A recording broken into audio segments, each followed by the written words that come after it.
أعوذ بالله من الشيطان الرجيم بسم الله الرحمن الرحيم الحمد لله الذي فرض الصلاة على عباده وأمرهم بإقامتها وأذن أدائها وعلق النجاة والفلاح بالخشوع فيها وجعل فرقانا بين الإيمان والكفر ونهيات عن الفحشاء والمنكر وصلاة الله وسلامه على من لا نبي بعده المخاطب بقول الله تعالى في كتاب العزيز وأنزلنا إليك ذكرى لتبين للناس ما نزل إليهم وعلى آله وأزواجه وذرياته وكل من تبعه بإحسان إلى يوم الدين أما بعد السلام عليكم ورحمة الله وبركاته. وعليكم السلام ورحمة الله وبركاته. A dúpẹ́ fún Ọlọ́run Ọba. Alhamdulillah. Ọba tó já sí pé ó ṣàánú wa, ó ṣe ìrun kíkí lọ́ranyàn lé wa lórí gbogbo ohun tí ń jẹ́ irú ẹ̀ pátápátá. Ìtó sì ṣe ìrun kíkí lọ́ranyàn lé wa lórí nítorí pé a jẹ́ èèyàn. Torí pé ńgbà t'Ọlọ́run Ọba ó sọ nínú àyá al-Qur'an ba'da istihada wal basmala ó ní wa ma khalaqtu jinna wal insana illa liya'budun. Ẹ̀wòrán Ọlọ́run bá ní àtèèyàn àtàlùjọ̀nú torí pé àwa ń bẹ nínú èèyàn làwa náà ṣe jẹ gbèsè t'Ọlọ́run bá sọ yìí. Ó ní wa ma khalaqtu jinna wal insana illa liya'budun. Ó ní àtèèyàn àtàlùjọ̀nú ó ní mi ò dá yín torí nǹkan kan torí pé àyàfi kẹ́ wá máa jọ́sìn fún wọn Ọlọ́run. Allahu Akbar. Ìjọ́sìn fún Ọlọ́run Ọba t'Ọlọ́run bá wá sọ yìí tó bá sọ pé èèyàn ní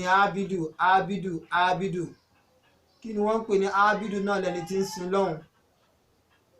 ẹni tí ń tẹ̀lé àṣẹ Ọlọ́run, ẹni tí ń pa òfin Ọlọ́run Ọba mọ́. Àkọ́kọ́ òfin ẹni tí ń pa òfin Ọlọ́run Ọba mọ́ gẹ́gẹ́ bá a ti sọ òun náà ni wọ́n ń pè ní ábídù lẹ́ni tí ń tẹ̀lé àṣẹ Ọlọ́run Ọba subhanahu wa ta'ala amma yushrikun tó já sí pé òun náà ni iṣẹ́ t'Ọlọ́run Ọba tó gbélé àtẹ̀mí àtiwọ́ àtẹnìkọ̀ọ̀kan wa lórí. A kí Ọlọ́run Ọba náà tó ṣe relé lórí gbogbo èmi àtẹnìkọ̀ọ̀kan wa tó tún wá ṣe wá ní bí ikọ̀ mọ́ tí a wà á dáná àdá ìyá wa alákọ̀ nẹ́jà wàlúfúláì. Ọlọ́run Ọba ìrun kíkí yìí Ọlọ́run Ọba ó ṣe lọ́ranyàn lé wa lórí ká máa kí lẹ́yìn náà tá a bá tún kí tá à ń tẹ́ tá à ń ṣe á wà máa fi ìrun kíkí náà òun náà lá máa fi wà dáadáa. À á ṣe ní dáadáa, a gbọ́dọ̀ kírun náà ní dáadáa bólúwa ti fẹ́. Lẹ́yìn náà ìrun kíkí náà á máa fi pera wa sójú ọ̀nà t'Ọlọ́run, á tún máa fi pàmò ẹlòmíràn sójú ọ̀nà t'Ọlọ́run. Bẹ́ẹ̀ náà tó já sí pé ìrun kíkí náà ni ó mọ mú èrè ń jẹ wá fún wa láyé ń bì. Tá a bá jèrè náà láyé á débí ẹ̀ o. Èrè tí ìrun kíkí ò mú wá fún wa láyé bọ́lọ́run bá fún wa láǹfààní ká débẹ̀ lónìí, ìgbà tá a bá tún tẹ̀síwájú á tún wọnú bẹ̀. Gbogbo èrè tí ìrun kíkí ò mú wá fún wa náà, gbogbo nǹkan báyìí nínú kíkí ò mọ mú wá fún wa láyé, á ṣoríire láyé. Bẹ́ẹ̀ náà tí bá tún wá ń kírun bil khushu' yóò mọ kírun pẹ̀lú ìpayà Ọlọ́run Ọba, yóò kírun pẹ̀lú ìpayà Ọlọ́run, pẹ̀lú ìbẹ̀rù Ọlọ́run, yóò kírun pẹ̀lú pé àṣẹ t'Ọlọ́run Ọba pa wá ni. Téèyàn bá sì fẹ́ kí ó kí pẹ̀lú ìbẹ̀rù ẹ̀. Ọlọ́run Ọba ìrun kíkí náà Ọlọ́run Ọba wá ṣe ní tó jẹ́ sí pé òun ni ó máa ṣòpinya arọ́ láàrin òdodo. Ìrun kíkí náà gẹ́gẹ́ bá Nábì wa Muhammad sallallahu alaihi wasallam bó ṣe jẹ́ wa ké ìyàtọ̀ tí ń bẹ láàrin kúfúrú wa àti kíni o àti olùgbàgbọ́ òdodo ìyà sọ́làt òun náà nìrun náà á débẹ̀ k'Ọlọ́run bá àníkẹ́ọ́lá kó kún wa lọ́wọ́ náà. Ọba tó wá ṣe léè fún wa, ọba tó ṣàánú wa, ọba tó wá fi ìrun kíkí náà tó fi yọ wá kúrò ní gbogbo ibi tó jẹ́ sí pé agbo àwọn ọ̀wà abú tó já sí pé òun náà ni wàná ìyá ti anilifa aṣá ìwàlẹ̀ múnkàrí tínú kíkí ò mọ̀ yọ wá kó bẹ́ẹ̀ nìyẹn inú kíkí ò mọ̀ lé wa jìnnà kúrò ní gbogbo àwọn ìwà abú ọ̀rọ̀ abú àti tẹ́mi kan tó jẹ́ pé tó o bá ṣe fún yàn ààrẹ ó kọ́ tí wọn náà tó bá ṣe fún ẹ ààrẹ ó kọ́ ajá sí pé wọn náà ò sì gbọdọ̀ ṣe fún yàn ntọ́lọ́wọ́n bá kọ́ tèmi àti ẹ tá a gbọdọ̀ débẹ̀ inú kíkì ni ó máa kọ̀ fún wa a kí ọlọ́run ọba náà ọba tó ṣe léè lọ́ranyàn lórí wa tó já mọ́ gbogbo eléyìí wassalatullahi wassalamu ala man la nabiyya ba'dahu ìkẹ́ ọlọ́run kó mọ̀ bẹ fáṣíwájú wa níbi wa Muhammad sallallahu alaihi wasallam àti gbogbo àwọn ará ilé ànábì àtàwọn ẹbí ànábì pátápátá wa kullu man tabi'a bi izani ila yawmiddin àti gbogbo àwọn tí wọ́n tẹ̀lé tí wọ́n gbaṣẹ́ ànábì tí wọ́n ń ṣiṣẹ́ dásìkò yìí títí dọjọ́ ìgbé ìsọ ọlọ́run bá lè ṣe dáadáa fún gbogbo wọn tẹ́ wọ́n pẹ́ fún wọn ọlọ́run àwa afọlá àti gbogbo wọn náà àfibẹ̀ lọ́run fáwọn afáwa tí wọ́n ti lọ Olúwa bá ní kẹ́ gbogbo wọn bá ní foríjì wọn Tajul Adab Tajul Mumin bàbá a gbọ́dọ̀ má dárúkọ àwọn afáwa torí ẹni tí bá ti ń ṣe kìtìmọ́nù àwọn tí wọ́n kọ lẹ́kọ̀ọ́ ọmọ àlè lónítọ̀ ọmọ àlè ni tí ọlọ́run ọba gan ò fi ṣe kìtìmọ́nù ànábì wa Muhammad sallallahu alaihi wasallam torí pé ànábì gbòǹgbò ànábì kàǹkà níwájú ọlọ́run iṣẹ́ ọlọ́run ló sì mọ̀ọ́mọ̀ fẹ́ràn ànábì ló ṣe gbé Islam lé mọ̀ọ́mọ̀ lórí mọ̀ọ́mọ̀ wá dàbí èmi kò dàbí ìwọ náà ànábì wa Muhammad sallallahu alaihi wasallam náà òun náà wá ṣe kìtìmọ́nù àwọn sàhábà rẹ̀ kò fa àwọn sàhábà ẹ̀ pamọ́ ànábì tún sọ fún wa pé àwọn sàhábà mi ẹ̀pọ̀n wọn lé o gbogbo ẹni yòówù tí ò bá ti pa àwọn sàhábà mi lé onítọ̀hún ti ń ṣe kíni ó ti ń kọjá àlà ọlọ́run ajá sí pé onítọ̀hún fẹ́ ṣorí ibú láyé nìyẹn yóò sì ṣorí ibú wájú ọlọ́run láwọn sàhábà nígbà tánábì ò ti ṣe báyìí lẹ́lẹ́lẹ́ àwa náà àwọn tí wọ́n káwa náà lẹ́kọ̀ọ́ àwa náà ò gbọ́dọ̀ fa àwọn àfáà wa pamọ́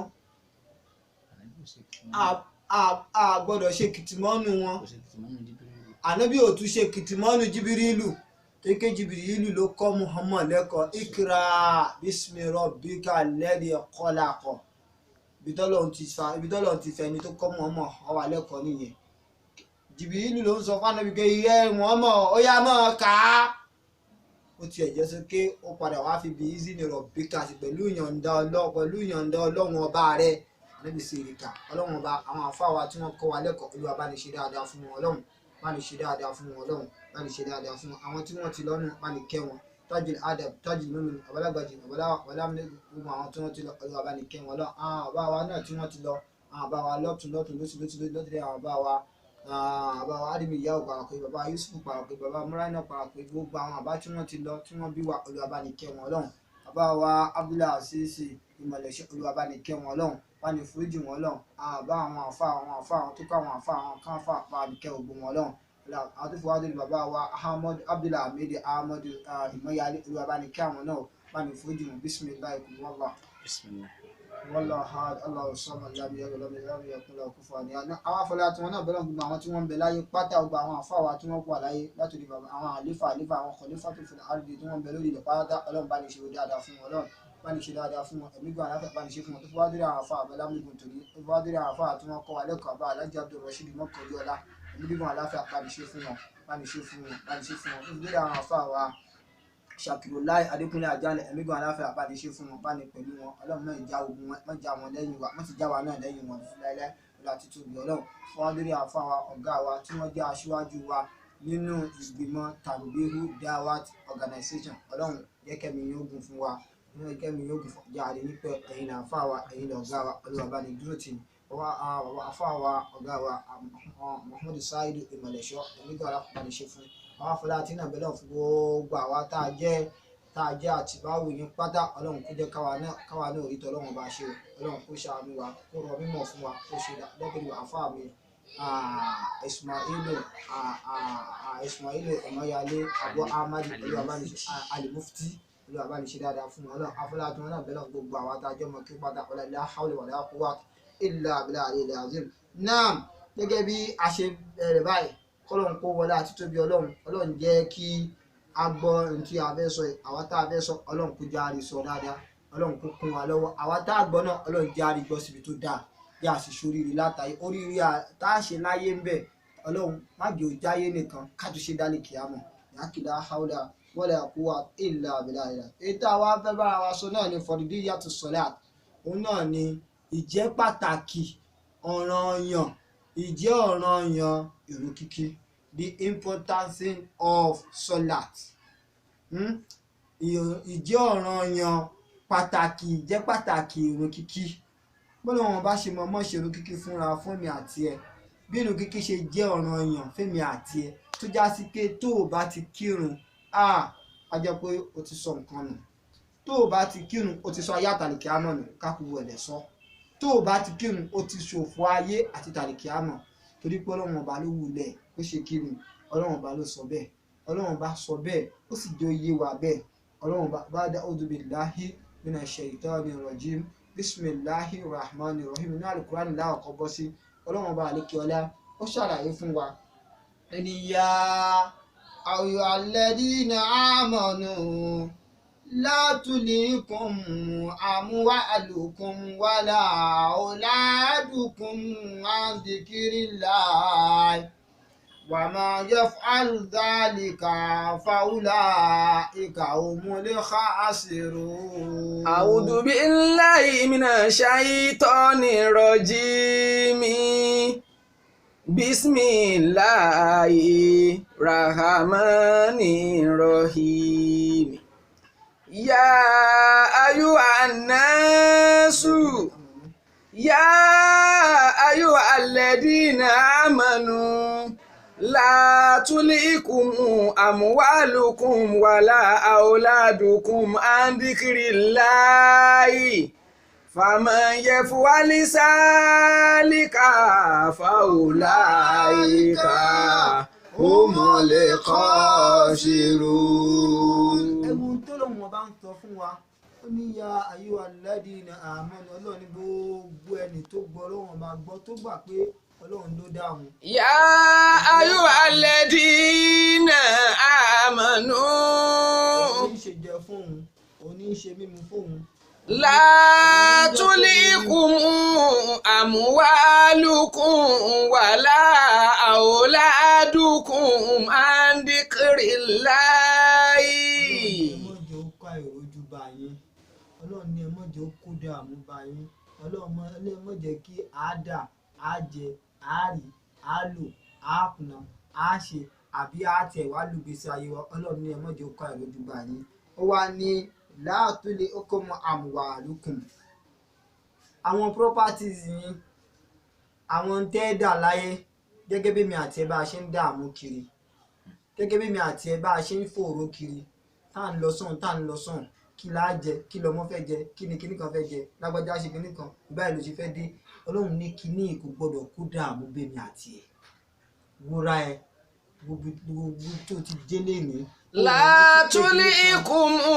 amwalukum. ọlọ́run ní gbogbo àwọn kíní yìí ń téèyàn fẹ́ dà láyé, ẹ má jẹ́ kó kó dààmú, ẹ má jẹ́ kó kó fìtínà bá yín.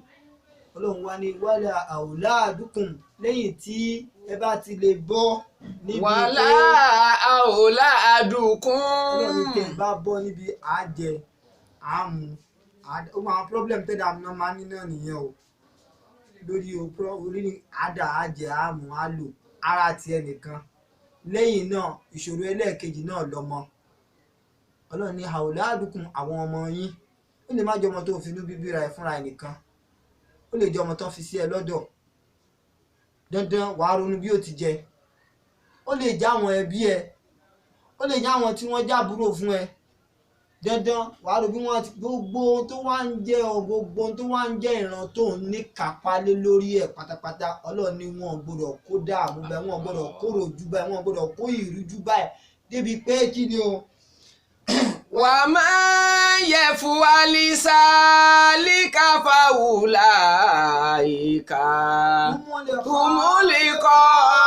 khasirun. ó ní wala auladukum an dhikrillah, wọn gbọ́dọ̀ kó dààmú bẹ́ẹ̀ débi pé kúrò níbi ìrántí ọlọ́run. dhikrullahi, ìrántí ọlọ́run àkọ́kọ́. ànábì wa Muhammad sallallahu alaihi wasallam, ànábì jẹ́ ó yé wa ànábì ní shahadatu an la ilaha illallah àkọ́kọ́ ntẹ́dà àkọ́kọ́ gbọ́dọ̀ ní láyé àkọ́kọ́ ntẹ́dà gbọ́dọ̀ lọ mọ̀ láyé látèmi láti wọ látọkùnrin látobìnrin náà nìyẹn ẹni tí ò gbọ́dọ̀ sọnù mímí àtiwọ́ lọ́wọ́ ẹni tí ò gbọ́dọ̀ sọnù mẹ́nìkọ̀ọ̀kan wa lọ́wọ́ ẹni tí ò gbọ́dọ̀ sọnù mọ́nílé lọ́wọ́ ẹni tí ò gbọ́dọ̀ sọnù málejò lọ́wọ́ ẹni tí ò gbọ́dọ̀ sọnù mọ́ àtèmi àti ẹ lọ́wọ́. Ànábì sallallahu alaihi wasallam ànábì ń jẹ́ yé wa ó ní ànábì ní buniya islam ala khams islam tẹ́rí yẹn ànábì lórí òkú márùn ni wọ́n gbélé buniya islam ala khams ànábì ní márùn ni pillars of islam àkọ́kọ́ ọbẹ̀ oníṣà àìdẹ́tẹ̀ an la ilaha illallah ànábì ní ẹ lọ gbà pé ọlọ́run ọba ọ̀kan ṣoṣo ni òun náà ni imanu billahi èmi àti ẹ á nígbàgbọ́ nú ọlọ́run sí ìrànwọ́ aláàníyà níbi tẹ́nìkan kan ti rí ẹ àti ibi tẹ́nìkan kan ò ti rí ẹ ó gbà pé ọlọ́run lọ́ba tí ń ṣàánú ẹ̀dá tó bá rí jẹ tó rí mu ló fi sọ pé la tulhikum amwalukum an dhikrillahi لا تلئكم أموالكم ولا أولادكم عن ذكر الله. ذكر الله àkọ́kọ́ nìyẹn ànábì ní oníbùníyà islam ala khams àkọ́kọ́ ni pé díkìrù láì ni pé wàá kọ́ máa rántí ọlọ́run ṣahadatu an la ilaha illallah wàá gbà láwọn afáàṣe máa ń tẹnumọ́ pé la ilaha illallah muhammadu rasulillah sallallahu alaihi wasallam fóun gangan lọ́kàn ayé torí pé tẹ̀dá bá ti gbà pé ọlọ́run òun ni ajásí pé ayé ẹ̀ ti dáa ajásí pé ó ti ráyé ṣe ajásí pé ó ti ní gbogbo nǹkan téèyàn ní láyé kò sí nǹkan náà tó lè dẹ́rù bà mọ́ kò sí nǹkan náà tó lè gbà pé yóò pa òun mọ́ kò sí nǹkan náà tó lè gbà pé yóò bà tòun jẹ́ mọ́ tó bá ti fi lè dúró lórí la ilaha illallah tó dẹ̀ tẹ̀lé gbogbo àṣẹ tọ́lọ́run bá sọ náà tí sì ń tẹ̀lé tí sì ń lò. Ànábì wa ní sallallahu alaihi wasallam wa aqimus salat. Shahadati an la ilaha illallah wa ashhadu anna muhammadan abduhu wa rasuluhu sallallahu alaihi wasallam àkọ́kọ́ nìyẹn. Ẹlẹ́ẹ̀kejì wa aqimus salat. Wa aqimus salat. Wa aqimus salat. Ẹlẹ́ẹ̀kejì náà ni ìrun kíkí ọ̀ranyàn ni pillars of islam ni tó bá ti wó ó ti wó nìyẹn ẹgbọ́n tọ́lọ́ wọn bá sọ ó ní ká má jẹ́ kí àdà kòkòrò jù bá wa ká má jẹ́ kí àgùn àjẹ kó dààmú wa àwọn ọmọ wa ẹ má jẹ́ wọn dí wa lọ́wọ́ níbi torí pé Ọlọ́run bá ti sọ fún wa pé ànábì ti sọ fún wa pé ó ní ọlọ́run bá ní wàá mọ ọlọ́run astaghfirullah ọlọ́run bá ló sọ pé ó ní wàá mọ khalaqtul jinna wal insa illa liya'budun nígbà tó wà ní àdéhùn wọn ní àdéhùn kùdùsí ni ó sì ti wà ní Al-Qur'ani tó fi ń já sí kí náà fi ń sọ pé àdéhùn kùdùsí o òun náà ó ṣe kí ni o ó tọ́ bá kọ Al-Qur'ani. Ànábì wa Muhammad sallallahu alaihi wasallam ló jẹ́ oyé wa bẹ́ẹ̀ tó já sí pé èmi àti ẹnìkọ̀ọ̀kan wa àtàwọn ọmọ wa ó dọ̀ranyàn fún wa a gbọ́dọ̀ mójútó ìrun kíkí jẹ́ ń tá a gbọ́dọ̀ mójútó tí ò gbọ́dọ̀ bọ́ mọ́ wa lọ́wọ́. Al-Qur'ani kò tún wá fi wálẹ̀ ọlọ́run ọba ọ̀rọ̀ àríkèrè ó tún sọ fún wa pé fa khalafa min ba'dihim khalifun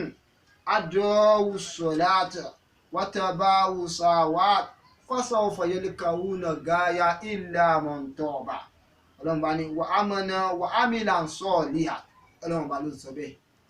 Fakhallafa min ba'dihim khalifun ada'u salata wattaba'u shahawati fasawfa yalqawna ghayyan illa man taba wa amana wa amila salihat. Ọlọ́run ó ní fakhallafa min ba'dihim khalifun onígbà táwọn ẹni ọlọ́run táwọn sàábé bá lọ tán nígbà táwọn tí wọ́n tẹ̀lé wa ànábì tí wọ́n bá lọ tán. fakọ́láfà min ba'dihim khalifun. èmi àti wọ́n tá a jọ jẹ́ ẹni tá a sọ pé a jọ ń ka kùránì lónìí kájọ yẹra wa wò ká yẹ kọ̀ọ̀kan wa wò ká yẹ inú wa wò ká yẹ ta wa wò ṣé qualification tọ́lọ́wọ́n bá fún wa yìí ṣé kò sí lára wa. fakọ́láfà min ba'dihim khalifun. ìwọ́n tó dúró síta bó ti ń gbiná bó ti ń mú sọ́ọ̀fù ló ń mú náwó bó ti ń mú bàlágà ló ń mú àrùdù wá ló ń ti gbogbo ẹbọ ní ara wọn bó ti ń ṣe ìdájọ́ ilé ò ń mú kímù ilé wá ìwọ ló ń ṣe sọ gbélé ìwọ ló ń sọ gbélé qualification tọ́lọ́wọ́n bá sọ yìí ṣé kò sí lára èmi àti ẹ̀. fakọ́láfà min ba'dihim khalifun. ọlọ́run nígbà táwọn sàábé bá lọ tán àwọn tó tún já wọn tábì náà tí wọ́n tún ṣe tán bá lọ tán ó láwọn tí ó kù halifun ọlọ́mọ ọbú ni wọ́n ń jẹ. àdọ́wù sọ̀láta. tí mo fọwọ́ lẹ́rọ kọ́lọ́run kó ṣàánú ó ní halifun ọlọ́mọ ọbú ni wọ́n jẹ ọlọ́run wá mú mizali wọn wá ọlọ́run mú mizali kó má bàa di kéèyà halifun ọmọ ọbú pọ̀. khalifun àdọ́wù sọ̀láta. We are talking about the importance of solat. Pàtàkì ìrun ìjọ́nàyàn ọ̀run ọlọ́run bá ń sọ fún wa pé àkọ́kọ́ tẹ́ fi mọ̀ gbogbo owó tó bá ti gbèrò jù sílẹ̀ ajẹ́pọ̀ ti yọ ọmọ bú. khalifun àdọ́wù sọ̀láta. ọlọ́run kọ́kọ́ mú wá náà ni kí adéhùn sọ̀lá ọlọ́run ni wọ́n mọ rárun wọn láre ọlọ́run ni wọ́n ní kírun lásìkò ọlọ́run ni wọ́n mọ gbèrò jù sílẹ̀ ọlọ́run ni wọ́n mọ ṣèrun bó ti wù wọ́n irun yẹn ni wọ́n sọ dìdàkudà irun yẹn ni wọ́n kí bó ti wọ́n irun wọn tiẹ̀ ní kí mọ́. àdọ́wù sọ̀láta. tèmi àti gbogbo ẹnìkan kan wá ọ̀pọ̀lọpọ̀ ayé ní ìsìn nìyẹn àsìkò wo ló ń kírun báwo ló ṣe ń mójútó ọ̀run tó báwo ló ṣe ń mójútó ìwọ̀ ọ̀run tó báwo ló ṣe ń mójútó ẹ̀tọ́ ọ̀run tó báwo ló ṣe ń mójútó iṣẹ́ ẹ̀run tó báwo ló ṣe ń mójútó pàtàkì irun tó lọ́dọ̀ tiẹ̀ àti nínú ilé ẹ̀. àdọ́wù sọ̀láta. ọlọ́run bá ń bá wa sọ bẹ́ẹ̀ ó wá ní. wàtábàwù sàhàwátì. ara tí ó fi máa mú ẹ tẹ̀lé ìfẹ́ náà ni pé ìfẹ́ náà ni ó sọ fún ẹ pé ìnáwó àwa aláwọ̀wálé àwa níbi ẹ̀yìn nìyí torí pé ìfẹ́ yóò kó ní. ìnàlí àwa láwùwálé àwa níbi ẹ̀yìn nìyí lásọrí òkú la àwa òbí àwa ni. ìfẹ́ inú yóò bá tẹni jẹ́ ni kò sí nǹkan tí ìfẹ́ inú máa ń mú wá bá ní lórí ibú lọ kò sí nǹkan tí ìfẹ́ inú máa ń mú wá bá ní kí n tó bá dáa yóò sọ fún pé kò gbèjù sílẹ̀ ọlọ́run wá ní wàtábà àwùsà àwa tí wọ́n á máa tẹ̀lé ìfẹ́ inú ara wọn bí ìfẹ́ inú ó ṣe sọ èmi àti ẹ dìdàkudà lónìí bó ṣe sọ gbogbo ọ̀pọ̀lọpọ̀ àfà tẹ ẹrí níta léni ìfẹ́ inú ni ẹlòmíì ò dúró lórí pé àkídàtù kìíní kan ìfẹ́ inú ni. wàtábàwù sàhàwátì. ìyẹn tó bá ti wá bá wọn wà lórí àkídàtù tí wọ́n wà yẹn ó ti wá di kèfèrí ìyẹn kọ́ ìfẹ́ inú ni ṣé àkídàtù Rasulullahi ní gbogbo wa ti kúrò ní àtìgbà tá a bá tó kúrò lórí kìtàbù wa súnà. ìnàlí àwa láwùwálé àwa níbi àìníhì lásọrí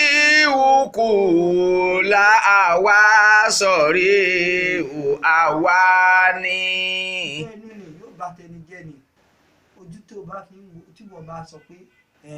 báyìí lọ́lọ́run bá gbéjú sílẹ̀ yóò mú ojú tiẹ̀ wá tó máa fojú mi tó máa fi wò pé àbọ́lọ́run ṣe yẹn tá a bá dẹ̀ ṣe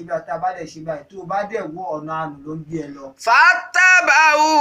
sàhàwátì. ọlọ́run wá ń tẹ̀lé ìfẹ́ inú ẹ̀ bó ti rí gbogbo àwọn tó ń bá ọlọ́run wá ní gbogbo àwọn tí ó ṣẹ́kù yẹn wọ́n wá ìfẹ́ inú àwọn ni wọ́n mọ̀ tẹ̀lé gẹ́gẹ́ bẹ́ẹ̀ ní kọ̀ọ̀kan ọ̀pọ̀lọpọ̀ ayé ní ìṣẹ̀ṣe ń tẹ̀lé ìfẹ́ inú ara wọn. fàtàbàwù sàhàwátì fàṣàófà yẹlí kọ́ọ̀nà gọ́yán. ọlọ́run wá ní mo ti pèsè ibùdé sí fún wọn gbogbo ẹni yòówù adé àwòsànlá gbogbo ẹni tí bá ti ń ránù láre wàtẹ́bà àwòsàn àti gbogbo ẹni tí bá ti ń tẹ̀lé ìfẹ́ inú ẹ̀ tó dìdàkudà láyé Ọlọ́run ni mo ti pèsè àyè lẹ̀ fún un fọ́sọ́ fọyẹ́lìkọ́ ọ̀gáyà Ọlọ́run ni mo. fasawfa yalikuna gayyan. sọ́fọ̀ Ọlọ́run ni tó bá dásìkò náà tó bá dijọ́ náà tó bá díwájú èmi Ọlọ́run tí wọ́n bá wá bèmí Ọlọ́run èmi náà wá prepare ààyè wọn níbi tí wọ́n ó dé sí tí wọn ò ti ní rẹ́ni tí ó ràn wọ́n ṣe ibi tí wọn ò ti ní rẹ́ni tí ó là wọ́n láyé òun náà nínú jahannama òun náà nínú kòtò na'udhu billahi min dhalik àwọn awáṣọ Ọlọ́run níbẹ̀ waliyasu billahi min dhalik kọ́lọ́n kó jọ kó yà wá yà Ọlọ́run ní fasawfa yalikawna gáyà Ọlọ́run ní mo ti pèsè iná jahannama kòtò gáyà tọ́lọ́ bá ń sọ yẹn jahannama lọ́wọ́ bá ń sọ wà ní illa man taba. illa man taba. tábà tọ́lọ́wọ́ bá ń sọ ní ké illa man taba Ọlọ́run ní àfẹni tó bá ronú pìwàdà tí bá ń kírun dáadáa illa man taba àfẹni tí bá ronú pìwàdà tí kì í bá tẹ̀lé fẹ́ẹ́nu ẹ̀ tí bá ń tẹ̀lé kí l'Ọlọ́run bá wí tí bá ń tẹ̀lé kí l'Ànábì wa Muhammad wí tí wọ́n fi ọ̀rọ̀ hàn nínú àlùkùránì tí ó sì gbàgbọ́ tí ò wá ní máa lọ orí àlùkùránì mọ́ ẹ̀dọ̀ tí ò ní mọ́ ṣe dàbárò àlùkùránì tí ò ní máa ṣe ìyípadà fọ́rọ̀ Ọlọ́run fún ìfẹ́ ẹnu tara tiẹ̀ Ọlọ́run ní àwọn náà ó tún wá ní wàhámánà wàhámílà ń sọ. wàhámánà wàhámílà sọ́ọ̀lìyà. dáadáa tó ń wùwà rẹ̀ tó tún wá ń wùwà rẹ̀ yẹn lẹ́yìn tó ṣiṣẹ́ dáadáa tó nígbàgbọ́ nú Ọlọ́run. wàhámánà. tó nígbàgbọ́ nú Ọlọ́run pé Ọlọ́run ní ní gbogbo ìgbà láàárọ̀ lọ́sàn-án lónìí ní gbogbo òṣè tí bá tá. wàhámánà. ó nígbàgbọ́ pé kò sọ ọba mi àfọlọ́wọn ọba wàhámílà ń sọ ọ̀líà òun àṣìṣe tọ̀ àṣẹ tí ó máa ṣe tọ̀ yóò mọ kírun bùnúyà Islam ala khams shahadat an la ilaha illallah wa aqimu salat wa ashhadu anna Muhammadan abduhu wa rasuluhu sallallahu alaihi wasallam wa aqimu salat wa atu zakat wa sawmu Ramadan wa ajil bayti liman istata ilayhi sabil márààrún tó wá ń gbìyànjú láti máa tẹ̀lé Olúwa ti fẹ́ tí ń kírun wà á mílà ń sọ ọ̀lẹ́ tó ń ṣiṣẹ́ tọ̀ náà àwọn afáyà kan kún ká tó bọ́ sínú àdíjà níbi wa Muhammad sallallahu alaihi wasallam Ọlọ́run bá ní wailun lil musallin wailun lil musallin fawailun lil musallin alladina hum an salatihim sa'una alladina hum yura'una wa yamuna'una ma'una. Ọlọ́run ní ẹgbẹ́ ibi dọdún òun Ọlọ́run kó máa bá wọn kírun kan. fawailun lil musallina. Musallina àwọn kírun tí wọ́n ń kírun èwo lọ́lọ́run bá ń sọ alladina hum an salatihim sa'una. kásùbà lónìí yóò di lọ́la yóò gbé zúrì sílẹ̀. sa'una. kásùbà lọ́la yóò kírun lásìkò tóun pátábà ọ̀nì àdọ́wò sọ̀láta yóò mọ ráhùn ẹ̀ láre ìkírun ẹ̀ bó ti hùn àkọ́kọ́ nìyẹn ansọ̀lá àwẹ́lú ní mùsọ̀lì ní àlẹ́dínà ansọ̀lá tó ń ṣááwùnà tọ́lọ́wọ̀n bá ń sọ kò ní kírun ẹ̀ bó ti yẹ kó kí tó bá tún wá ń kírun ó ti gbàgbéra tó bá tún wá ń kírun ó ti sọnù tó bá tún wá ń kírun ẹ̀mí ò tún ní sí níbi tọ́lọ́wọ̀n bá ti ń ṣe náà. fàwẹ́lú ní mùsọ̀lì ní àlẹ́dínà ansọ̀lá tó ń ṣááwùnà ẹni tí ń kírun tó jásí kankan kí bó ṣe wù ní bálabàlá kò concentrate kò sì sẹ́mi ẹ̀bẹ̀ bó bá tún wá dé kí náà yóò tún kí tó ní ó tún jọ jímọ̀ tí ń bọ̀ bí òkì jímọ̀ yóò tún kí kíní kan wo ọlọ́run ọba wa yóò rorò lórí irun bùníyà ní islam ala khamsi shahadati an la ilaha illallah wa anna muhammadan rasulullah sallallahu alaihi wasallam wa iqamus salat ẹlẹ́ẹ̀kejì owó kọ́ ló fi ráfa kódà bó lálàáfíà wọ́n tún ọlọ́run tún ní ọmọ kí bá làáfíà rẹ̀ túkù díẹ̀ káàtó wọ́n tún yọ̀ǹda bó tún ṣe lè kí kọ́lọ́n kó fún wa láàyè á gbogbo ẹ̀ láde gbogbo bá ti kí ẹni tó rẹ̀ yóò ti kírun ẹni tí ò lẹ́sẹ̀ yóò ti kírun ẹni tí ò lọ́wọ́ yóò ti kírun lórí ìjókòó bó ti kírun gbogbo ẹ̀rọ náà bá ṣe torí pé ìrun ọlọ́run ò bùn wa ìntọ́lọ́run ò bùn wa ní ìntọ́lọ́run ò bèmí àti ẹni ọlọ́run bá ń sọ ilé ìbáyìí fún wa ó ní fàyíṣà ti mọ ọ̀nà tó ń fa akílù sọ̀láta iná sọ̀láta káàná tí alàlẹ́ mú mi nínú kìtàbà mọ òkúta. fàyíṣà ti mọ̀nà tún fa akímù sọ̀láta iná sọ̀láta káàná tí alàlẹ́ mú mi nínú kìtàbà mọ òkúta. lọ́kàn balẹ̀ fa kí mo sọ látà ọlọ́run ni ẹ máa kírun ẹ máa gbẹ̀rún dúró iná sọ látà káàná tí alàlẹ́ mú mi nínú kìtàbà mọ òkúta fáfùtẹ̀ ilẹ̀ kí fàyíṣà tí mo ń ta nígbà táwọn ọlọ́run bá tá a ti ṣe kí ni ọlọ́run bá ń di ọkẹ́ nígbà tá a ti fi yín lọ́kàn balẹ̀ tí fọkànbalẹ̀ ti dé tí ò bá ti tí ké ọlọ́run bá ti sọ fún yín ló ti sọ fún wa pé al-yawma akmaltu al-yawma akmaltu lakum dinakum. al-yawma akmaltu lakum dinakum wa atmamtu alaykum ni'mati wa raditu lakum ìsìláàmù dínà. àti ìsìláàmù dé àti fààyè gbà yín àti rọ̀ yín lọ́rọ̀ àti ìsìláàmù ti dé ìfọ̀kànbalẹ̀ ti dé. al-yawma lónìí yìí o. akmaltu lakum dinakum. àti pé ìsìláàmù yín o ẹ̀sìn yín ti pé. wa atmamtu alaykum ni'mati. lónìí tá a wá pé ìsìláàmù yìí a tún wá jẹ́ kí ìdẹ̀kùn àwọn ọlọ́run kó pélé yín lórí. wa raditum ìsìláàmù dínà. bá yọnu sí ẹ̀sìn ìsìláàmù ètò wa sọ ló fi wá sọ pé fàyíṣà ti mọ ọ̀nà nígbà tá a ti mú fọkànbalẹ̀ wá dé báyìí nígbà tá a ti fi yín lọ́kàn balẹ̀ fákímù sọ ọlọ́run ní ẹ̀ máa kírun torí pé òun kíkí yẹn àfúnyín lásìkò kẹ́ ẹ̀ máa kí àsìkò ẹ̀ tó bá tira láre tó ti àdọ́ ẹ̀ ó ti gbọ́n náà ti wà ní olórí ibú èèyàn kúmùlẹ̀ khasirun ọlọ́run ní gbogbo wọn pátá ẹni òfò ni wọ́n wá bí wọn ọlọ́run ló fi sọ pé gbogbo àwọn tí onímọ̀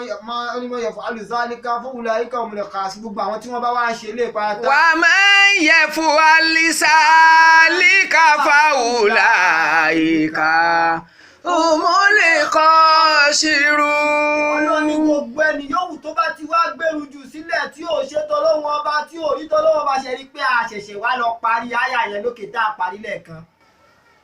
ọlọ́run ní gbogbo ẹni yòówù tó ti jẹ́ kí gbogbo ohun tó wá dà láyé tó wá ṣe láyé ó fẹ́yàwó ni ó bímọ ni ó lówó ni kò lówó ni ó rí jẹ kò rí jẹ ó rí mu ó fọ́ lójú ó yà lára ó fọ́ lẹ́sẹ̀ ó di létí kò rí nǹkan kan ṣe tó bá fi lè kó rí tó fi lè kó àìdíwọ́ bá tí ò fi rí ṣe tọ́lọ́run bá fáwùlà àyíká ó mú lè kọ́ sínú náà lẹ́ni òfin ní gbogbo. ká múra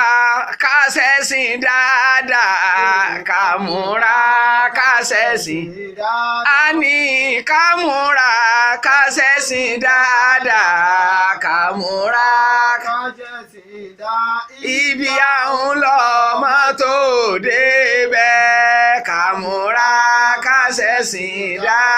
dáadáa. Ànábì Muhammad sallallahu alaihi wasallam ọlọ́run bá ló ti kì wá ń lọ yẹn àtèmi àti ẹ ọkùnrin obìnrin onílé àlejò ọmọdé àgbà àáfà ọmọ kíú gbogbo wa ọlọ́run bá kì wá ń lọ gbogbo ẹnìkọ̀ọ̀kan wa ẹ jẹ́ kí gbogbo àwa tá à ń pèpè gbogbo àwa tá à ń ṣe dáwà ẹ jẹ́ kí dáwà wa kó bọ́ kó wà lórí eléyìí ká jẹ́ kí gbogbo ọmọnìyàn kan mọ the importance of our religion ká jẹ́ kí wọ́n mọ the importance of solat ká jẹ́ kí wọ́n mọ pàtàkì ìrun tọ́lọ́run bá ṣe tó jẹ́ pé ìrun gangan lẹ̀sìn wa ìrun gangan ni ẹ̀sìn wa ìrun ni ò gbọ́dọ̀ bọ́ mímí àti ẹ lọ́wọ́ òun náà la wá pé àwọn èèyàn sójú ẹ̀ yìí ojú ọ̀nà kinní kan la wá ń pera wọn sí àkídátù kinní kan àkídátù kinní kan ìwọ tó bá ń lo àkídátù kinní kan tó bá ti sí lórí àkídátù kinní kan á sọ pé báyìí ni ṣé ìyẹn la fẹ́ jẹ ni ìyẹn kọ́ la fẹ́ jẹ àní ní tá a fẹ́ jẹ ni kí ẹ jẹ́ ká mọ pàtàkì ọlọ́run ẹ jẹ́ ká mọ pàtàkì ẹ̀sìn ọlọ́run ní tá a fẹ́ ká kọ́ra wa lélẹ́yìí anabuwa Muhammad sallallahu alaihi wasallam abẹ́rí anabuwa Muhammad ó ní rasul amri al-islam wa umuduhu wa amuduhu as-salat waziriwatu sanami jihad fi sabilillahi sallallahu alaihi wasallam anabi ló sọ bẹ́ẹ̀ anabi ní tó bá gbé odidi nǹkan dúró báyìí odidi ilé dúró báyìí anabi ní pa orí ilé gangan pé ìpín ní foundation kìíní kan lé tó fi dúró foundation lé tí lè fi lè dúró gbogbo ẹ̀ gangan anabi ní ìrun ni anabi ní ìrun ni foundation tí lè ó fi dúró tí a fi ṣoríire àtẹ̀mí àti ẹ níwájú ọlọ́ anabi ní kí ni al-islam ẹ̀sìn islam ni anabi ní foundation ayé èmi àti ẹ ọ̀rọ̀ èmi àti ẹ orí tèmi àti ẹ wá ṣe láyé iṣẹ́ tèmi àti ẹ wá ṣe láyé anabi ní rasul amri al-islam anabi ní pàtàkì orí tèmi àti ẹ wá ṣe ló pàtàkì tèmi àti ẹ wá ṣe anabi ní ìsìláàmù ni ó wá ní ẹlẹ́ẹ̀kejì wàhámùdú as-salat anabi wá ní tó bá ti wá rí ìsìláàmù ṣe sallallahu alaihi wasallam anabi nígbà tí ìsìláàmù ń tó wá fi rí ìsìláàmù ṣe anabi ní tí ó wà mú ìsìláàmù ẹ dúró òun náà ní kíni ọ hamudu as-salat anabi ní sọláàtù ni ó rí báyìí òpó pílà tí ó gbé anabi ní odidi ilé tẹ̀wá kọ́ láyé rasul amri al-islam odidi ilé tó wá kọ́ láyé iṣẹ́ tó wá ṣe láyé ọ̀nà tó wá là láyé gbogbo tó wá dà láyé anabi ní ìsìláàmù ni náà anabi wá ní pabambari anabi ní pabambari ẹ pillars tí wàá fi gbé gbogbo iṣẹ́ tó wá ṣe láyé anabi ní kí ni o anabi ní ìrun ni sallallahu alayhi wa sallam anabi ní ìrun ni náà anabi wá tẹ̀síwájú ó ní waziri wá tó sáré ní àdìbò sabilillahi nígbà tí pílà ẹ bá ti dúró yóò wà láwọn sóńgó níwájú ẹni tó fẹ́ fi beautify ẹ̀ tí wàá fi jẹ́ kí ilé ẹ̀ kó dúró dáadáa tó fi ṣoríire tó ríire ó fi dáa ànábì wa ní jihadu fi sabilillahi abẹ́ẹ̀rí báyìí ẹ̀wò tó kọ́kọ́ bí wá pé islam wa ó kọ́kọ́ gbọ́dọ̀ dúró kí wá ní islam náà tí ó jẹ́ kí islam wa dúró òpó tí ó gbé islam wa dúró náà ní kí ni o ìrun kíkí tí ìrun kíkí bá ti wó a jẹ́ pé gbogbo ẹ̀ ti wó nìyẹn náà ànábì wa Muhammad sallallahu alayhi wa sallam ànábì tún sọ síwájú ó ní ànábì ní mizal salawat al-khams ó ní kamizal nahri li asbil gamur bi babil ahadikum yaktaimu fihi kulla yawmin khamsal maratin faman tarawna dhalika yubuki min darinihi na qalu la shay'an qala fa inna salawati al-khamsa tusibu dhunuba kama yuzi ibul mahu darani sallallahu alaihi wasallam anabi ní ìrun kíkí anabi ní mizalul khamsu salawati al-khams anabi ní àpèjúwe ìrun kíkí tí mo ti tọ́lọ́run bá pa wá láṣẹ kíkà máa kí ó ní kamizali nahari le azib ó ní ó dàbí kíni o odò tó já sí pé asabili gamuri odò tó já sí pé odò tí ń ṣàn tí ń dà káàkiri bíbábì àhádùkún lẹ́nu tí ó dà tí ń ṣàn káàkiri wá sẹ́nu ọ̀nà ẹnìkọ̀ọ̀kan yín yẹ̀kìtá ìmù fi yí tó ní kálukú yín wá ń bù tẹ́ fi ń ṣàǹfààní ń bẹ̀ tẹ́ ń lò ń bẹ̀ kúlà yaomi hamsa maratin ànábì kúlà yaomi hamsa maratin ànábì ní gbogbo wákàtí márààrún odò àánú odò oríire odò òdẹ̀kùn tí gbogbo yín mú tẹ́ ẹ fi ń ṣàǹfààní tí ń ṣàn wá sẹ́nu ọ̀nà ẹnìkọ̀ọ̀kan ànábì ní fámọ́ ń tààrà ọ̀nà dáadéka yúbù kèmí ń dàrú nìyí ànábì wa ní gbogbo ẹni yòówù tódò ìbá ti ṣàn débẹ̀ tónítọ̀hún bá ti wá ibú inú ẹ̀ tó ti jẹ́ ń bẹ̀ tónítọ̀hún ti ṣoríire ń bẹ̀ tó ti fodò yìí tóun náà ti ṣàǹfààní ń bẹ̀ ọlọ́run bá ní ànábì sallallahu alaihi wasallam ó ní yẹ́bùkọ́ mi ń darí nìyí ànábì ní fámọ̀ ń tààrà ọ̀nà dáadéka yúbù kí mi ń darí nìyí gbogbo ẹni yòówù tó bá ti fi lè jàǹfààní tó ti lè bù ní odò tóun náà ti lè ṣe odò ìdá tó ti jàǹfààní ń bẹ̀ gbogbo ohun tó ń jẹ́ ẹ̀gbin pátápátá gbogbo ohun tó ń jẹ́ ìdọ̀tí pátápátá gbogbo ohun tí ń jẹ́ ẹ̀gbin ara ẹ̀ odò yóò sì mọ bá fọ ìkọ̀kọ̀ sí ní ṣẹ́kù. ó já sí pé ńgbà tódò ti ṣàn wá sẹ́nu inú ilé ẹ̀ tí wọn náà ti bù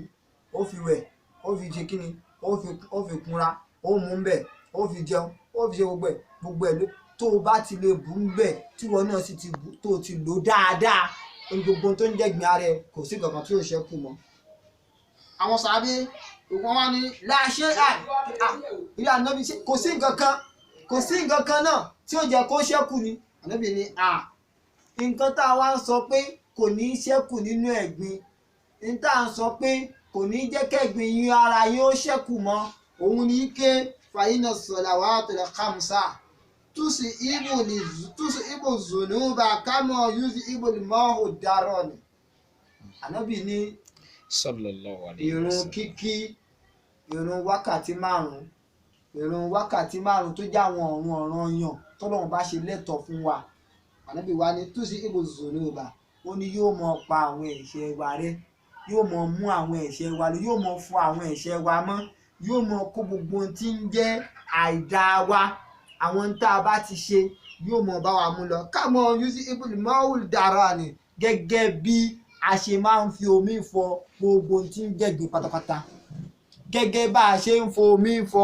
ẹ̀gbin ara wa gẹ́gẹ́ bá a bá yàgbẹ́ tán tó ṣe ń tàǹbà bẹ́ẹ̀ náà ni ìrun kíkí ṣe máa ń báyàn fọ gbogbo ẹ̀gbin ẹ̀ṣẹ̀ tó bá ti ṣẹ̀ àyàfi ẹ̀ṣẹ̀ kan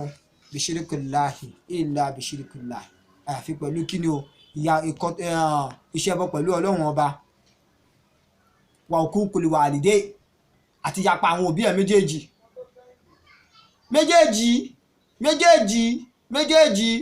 ìrun kíkí ò gbé wájú ọlọ́run o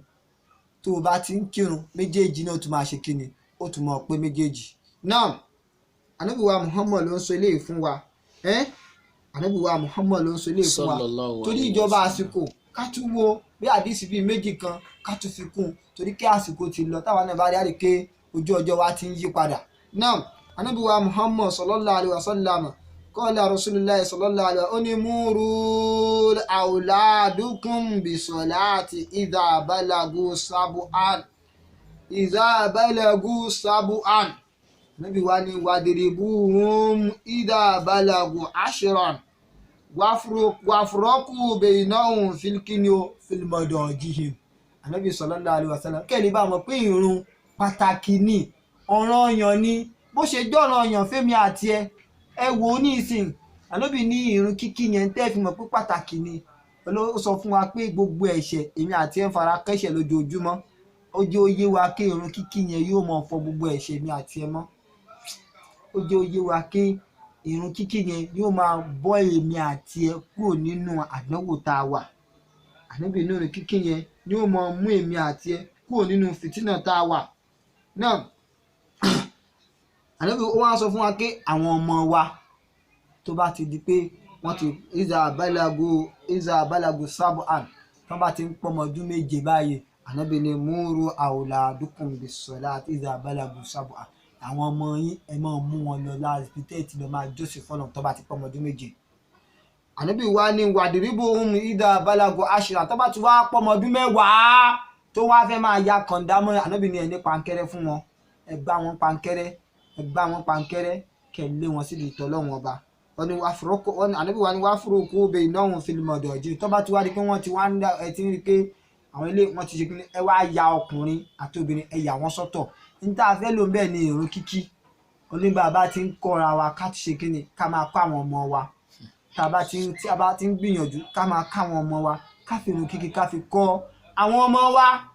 káfíìrún kíkí káfí kọ́ àwọn ọmọ wa tó yíká àwọn bá máa gbọ́ pé ọ̀nà tí a bá tọ̀ jẹ́ kó wọn mọ̀ wá ọ̀nà tí a bá tọ̀ jẹ́ kó wọn mọ̀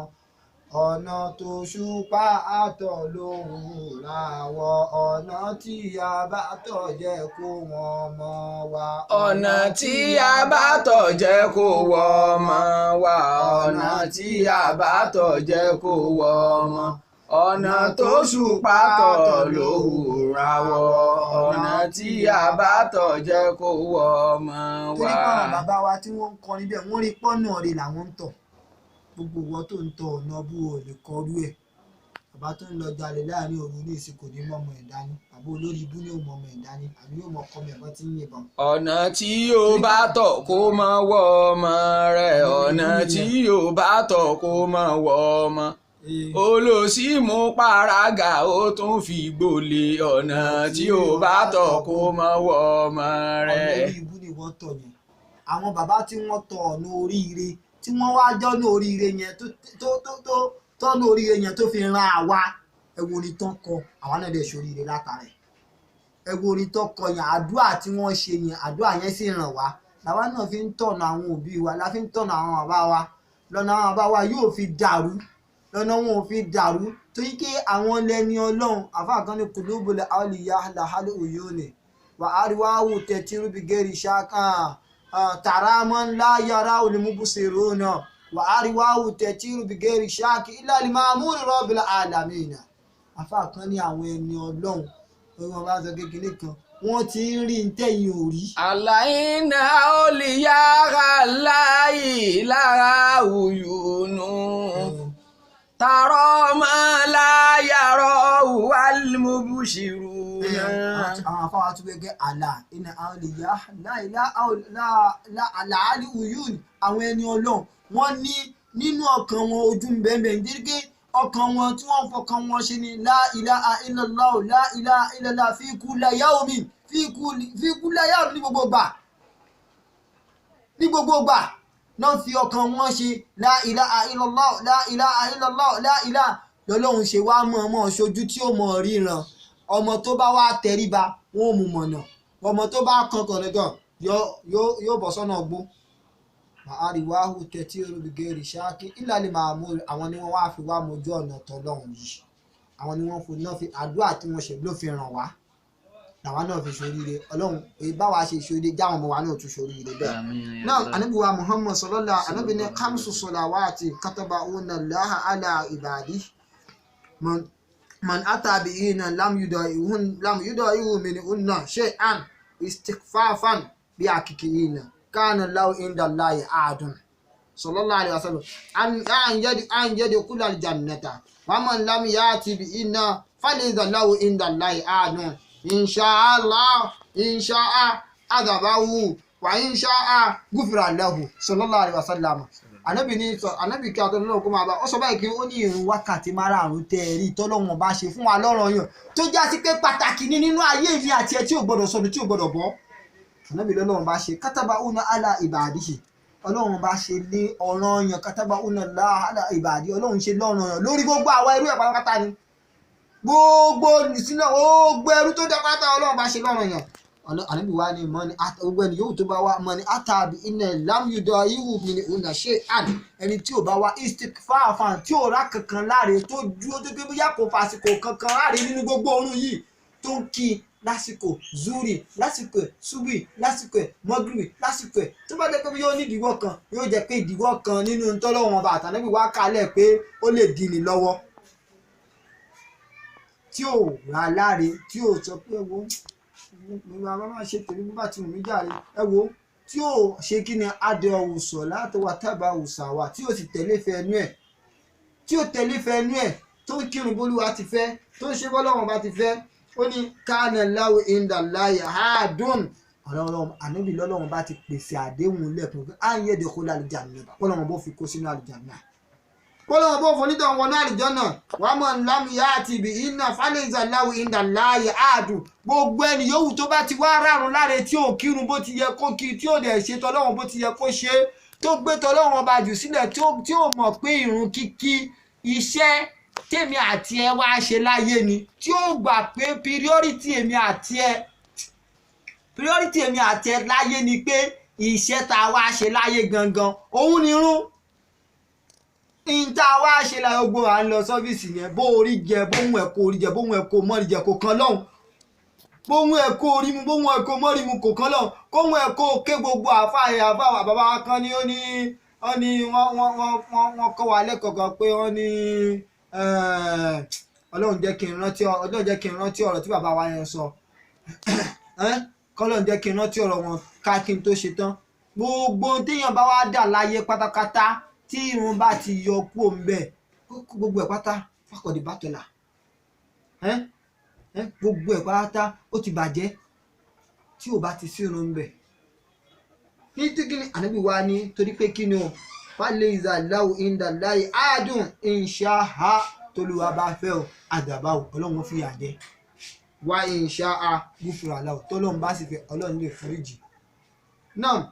àdìsá ànábì wa Muhammad ẹjọ́ ẹ jẹ́ kí n mú kan sí torí tọ́lọ́run àti tànábì eléyìí mo fẹ́ fi kásẹ̀ ẹlẹ̀ nítorí pé gbogbo wa là ń retí àlùjánnà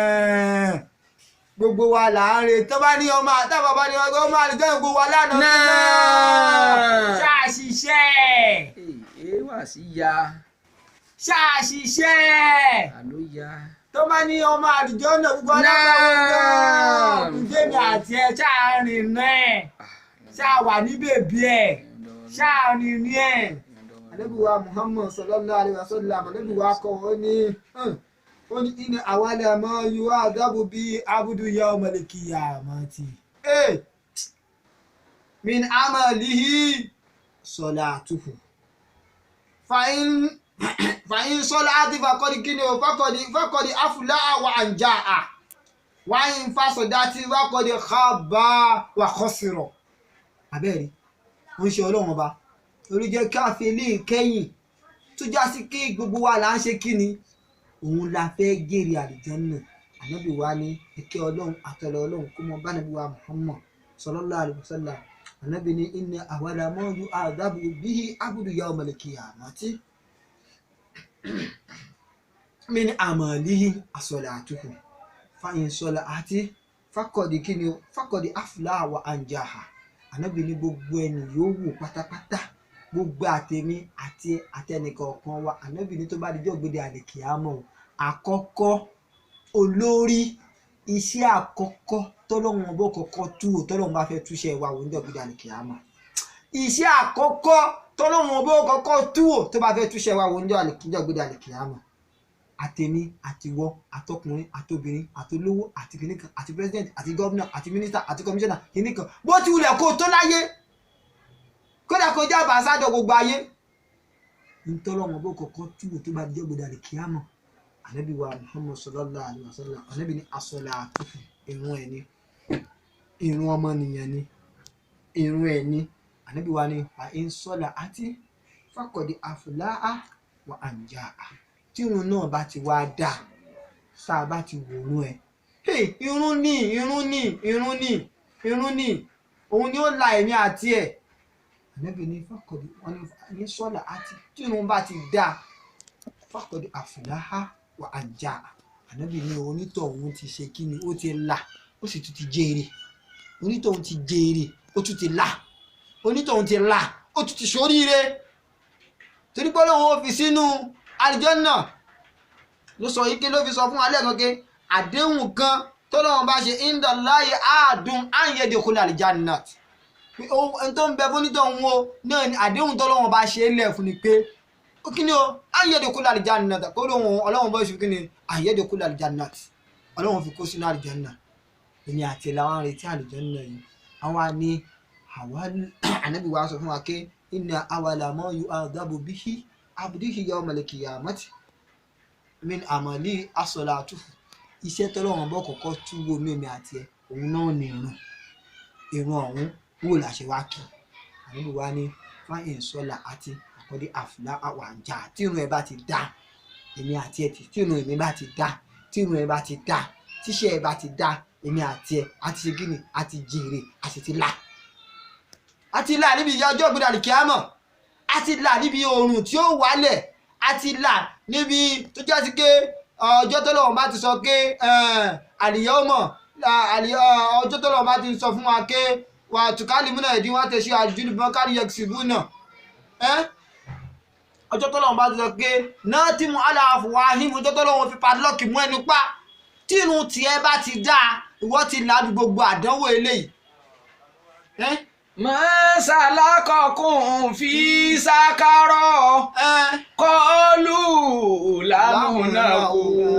minali musoli. Ẹ ṣeun nígbà afá mi àwọn tí wọ́n wọnú àlùjánnà wọ́n mọ̀ béèrè lọ́wọ́ àwọn tí wọ́n wà nù náà Masalakokum fi sakaro. Kí ni nǹkan tó mẹ́yìn wọnú iná sákárọ̀? Kọlu lamunaku minali musolina. Kọlu lamunaku minali musoli. Adégbò tí wọ́n sọ ni tó bá ní kí ló mẹ́yìn tẹ́ wà nínú sákà tí wọ́n mọ̀ ojú tí wọ́n mọ̀ ijó ìyà ijó aburú ijó ìyà tí wọ́n mọ̀ bọ́ ṣe ń ná àwọn gíláàsù ń wọ́n sì dáadọ́ minal malaikat. Àwọn tí wọ́n tóbi tí wọ́n ò ṣe é wo tójú wọn ò ṣe é wò tí wọ́n máa fìyà jẹyàn. Wọ́n sọ pé kọlu lámùnákún minal musolina. Páwọn ọmọ ọbẹ̀ nínú ẹ̀ tí ń kírun ìrun bọ́ mọ́ wọn lọ́wọ́ láyé ìrun sọnù mọ́nú ayé àwọn